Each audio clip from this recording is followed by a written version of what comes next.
Hi there.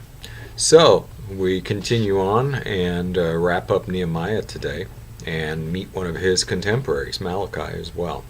And it's interesting that this reading comes up because yesterday, actually Thursday, 2 days ago, I just happened to be meeting with our 6:30 morning men's Bible study group and just visiting with them and seeing how they were doing. And they're on Luke, studying chapter 21, Signs of the End, and got into a discussion about all sorts of things.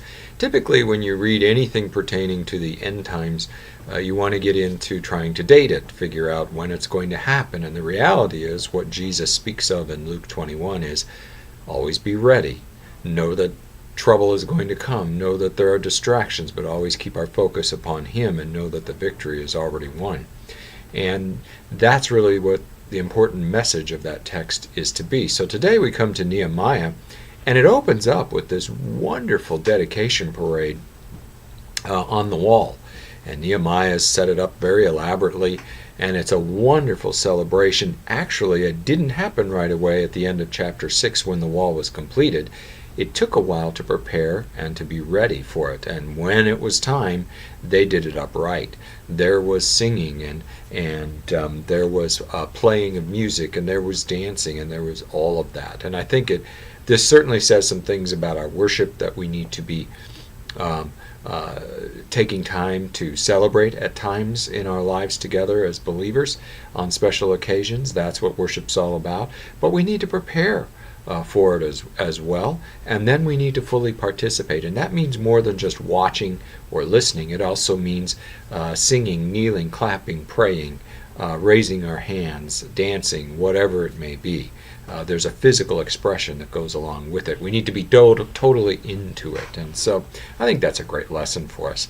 Anyway, we move on finally towards the end of Nehemiah, and he finished his 12 years, the permission time he was given by the king, so he has to return to Susa, to the summer palace of the king, Artaxerxes.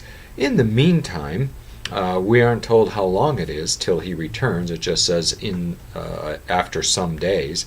But what we do know is things start happening. So while we're in this wonderful time where we've had this recommitment, rededication, the temple is back up and running, Nehemiah heads back home, and lo and behold, it doesn't take long before Eliashib in the temple, not a high priest probably, gives out one of the empty storerooms to Tobiah, who happens to be a Gentile, an Ammonite, and lets him use it. And what happens is ultimately Nehemiah returns, and this becomes just the first of a number of things that chapter 13 verse 8 say bitterly grieves him. So what I would suggest is so much for the happy endings at this point. Nehemiah jumps into action, which he normally does. He kicks Tobiah's stuff out. He also has the room cleansed again in the temple so that it can be used. There's something there that's rather telling as well. The temple being empty does not bode well for what's going on in the temple worship.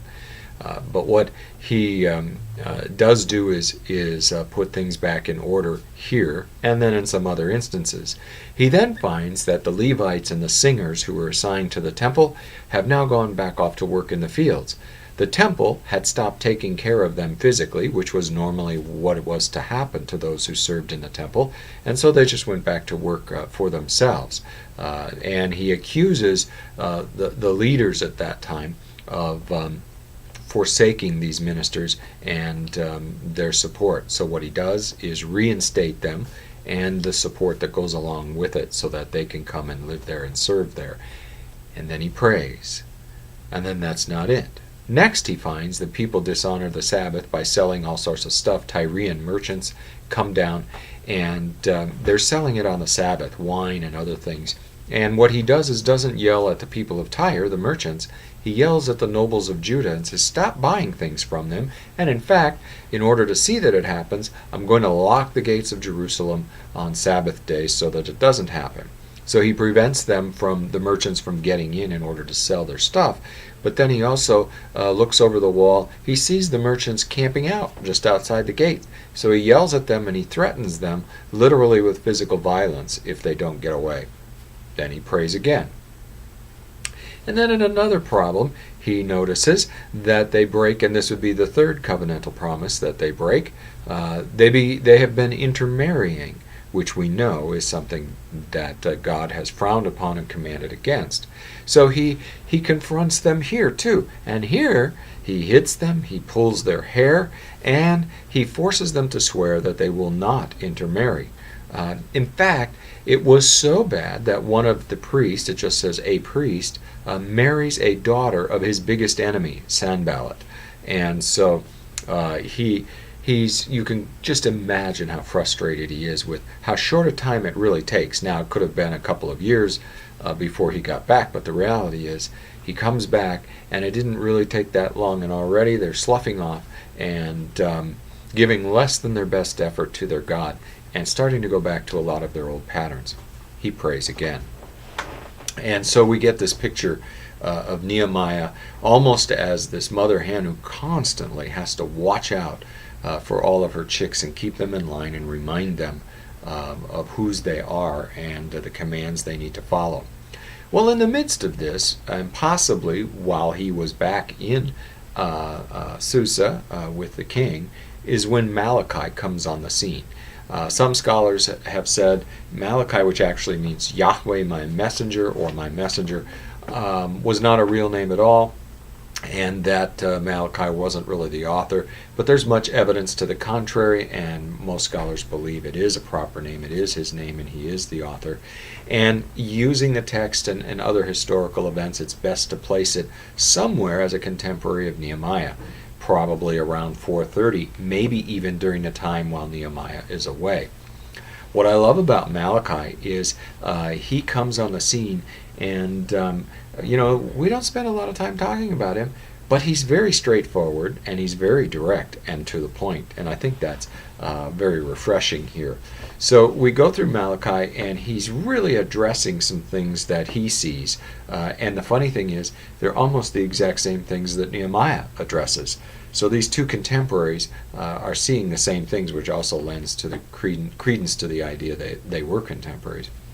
Marriage of heathen wives, neglect in paying the tithes, dishonoring the Sabbath, and all sorts of social wrongs existing in the society.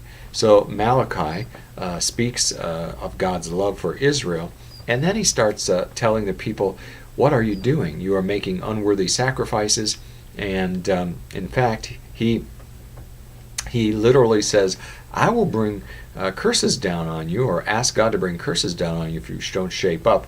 And he even gets more graphic than that. In fact, he says, I will grab the dung or the feces of your sacrifices and splatter it in your face. In fact, I'll throw you down in them if you don't stop doing this right now. He's pretty direct. And so we come to this point where we had such high hopes now after this parade, and everything's been restored, and it doesn't take long before once again we're back to the same old story. What does that say then to us? And I think it says something along the lines that Luke 21 says to us, and that is, you've always got to be prepared. You've always got to keep your eye on the prize. You've always got to do those things in your life that allow God to continue to work and lead and guide and direct you. Because if you don't, there are always influences around you. Satan is always trying to lead us astray, and seems to be able to do it over and over because of our sin nature. We are just naturally attracted to that kind of behavior and away from our God. So we need to pray that God would keep us focused, and that we would give him our best, and always keep our eye on the prize. And so for today, that's going to be my prayer, as we are coming very much to the end of the Old Testament. In fact, I believe Heather's going to finish it up for us tomorrow. And then when I see you again, we'll start digging into the New Testament, and we'll look forward to that. And I pray God would bless your day, and we'll talk to you again.